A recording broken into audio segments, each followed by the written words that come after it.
जय श्री कृष्ण मित्रों।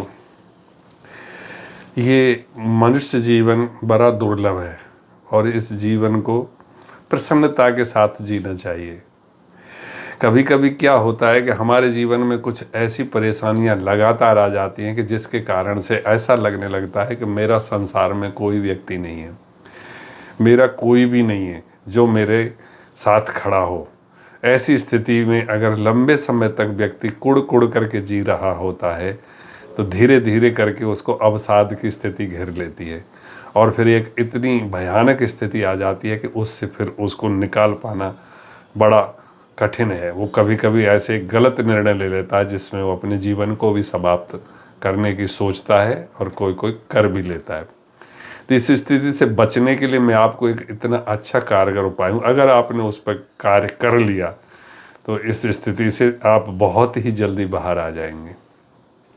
सबसे पहले आप ये देखिए कि इस संसार में आप जो कह रहे हैं कि मेरा कोई नहीं है, एक तो हमेशा है और वो है ईश्वर, परमात्मा। वो सबके हृदय में हमेशा हर स्थिति से वाकिफ है, वो हर एक चीज़ जानता है। लेकिन ये हमारा भ्रम है कि हम उसको भूल जाते हैं। क्योंकि आप देखिए, आप जिस स्थिति में रह रहे हैं, कुड़ कुड़ के रह रहे हैं या मतलब किससे भी रह रहे हैं, आपको हवा, पानी, जल ये तो वो दे रहा है ना कंटिन्यू। उसने आपकी हवा नहीं बंद की, आपका पानी बंद नहीं किया, प्रकाश बंद नहीं किया। वो चलता रहेगा और हमेशा चलता रहेगा, समरूप से चलता रहेगा। आप कहेंगे मैं ये दार्शनिक बात कर रहा हूँ, ये दार्शनिक बात नहीं है, ये सत्य है। और सत्य का जो साक्षात्कार है वो बड़ा ही आनंददायक होता है। अगर आपके पास भी ऐसी स्थिति है कि आपका कोई सुनता नहीं है, आप जो कहते हो आपके ऊपर नाराज़ होते हैं, आपके प्रियजन भी नाराज़ होते हैं, आप कितना भी अच्छा काम करते हैं लेकिन आपको कोई सराहना नहीं मिलती है, हमेशा उसमें गलतियां ही निकाली जाती हैं, तो आप एक काम करें। आप आँख बंद करके एकांत जगह में, जहाँ पे कोई डिस्टरबेंस नहीं हो, उसमें बैठ जाएं, शांत होकर के बैठ जाएं और अपने अंदर झांकें और उस परमात्मा का दर्शन करें जो आपके हृदय में बैठा हुआ है, जो आपकी रग रग से वाकिफ है। आप उससे साक्षात्कार करके बोलें कि मेरे अंदर क्या कमियां हैं कि सारा व्यक्ति मेरे से खिलाफ हो गया है, पूरा संसार खिलाफ है, मेरे प्रति कोई भी व्यक्ति नहीं है, सिर्फ आपके। ऐसा करते करते करते अपने आत्मा में डूबते चले जाएं और अपने सुबह से लेकर के शाम तक के किसी भी दिन को आप ले लें, उसका एक एक पल का निरीक्षण करना शुरू कर दें कि मैं सुबह इतने बजे जगा या जगी, उसके बाद मैंने क्या किया, मैंने किसको क्या बोला, मेरा क्या कर्तव्य था और मैंने क्या किया। कहीं मैंने आलस्य और प्रमाद को तो स्थान नहीं दिया। मेरा मन कर रहा था कि ये सही तरह से कार्य कर लूँ, लेकिन मेरा आलस्य और प्रमाद मेरे को आराम की तरफ ले जा रहा था। आप बड़े सूक्ष्मता से अपने आत्मनिरीक्षण करें कि मेरे अंदर क्या क्या त्रुटियां हैं, मैंने इस दिन में क्या क्या त्रुटियां करी हैं।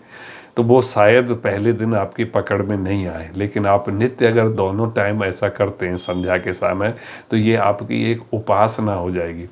ये वेदों में, आर्य समाज में इसको बड़ा ही महत्व दिया गया है।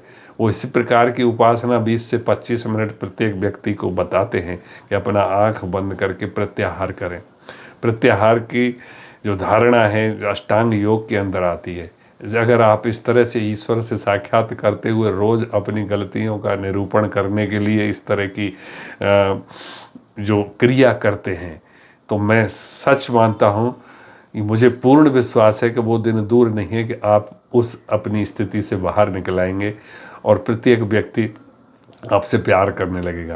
क्योंकि जब अपनी गलतियां हमारी पकड़ में आ जाती हैं तो हम उन गलतियों पे फिर काम करना शुरू कर देते हैं।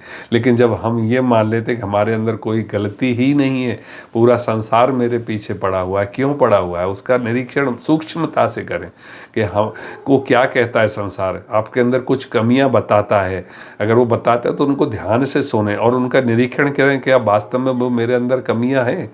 लेकिन जब इस तरह से शांत होकर के और बिना कुछ किए आप उसकी तरफ देखेंगे तो आपको दिखाई नहीं देंगी वो कमियां।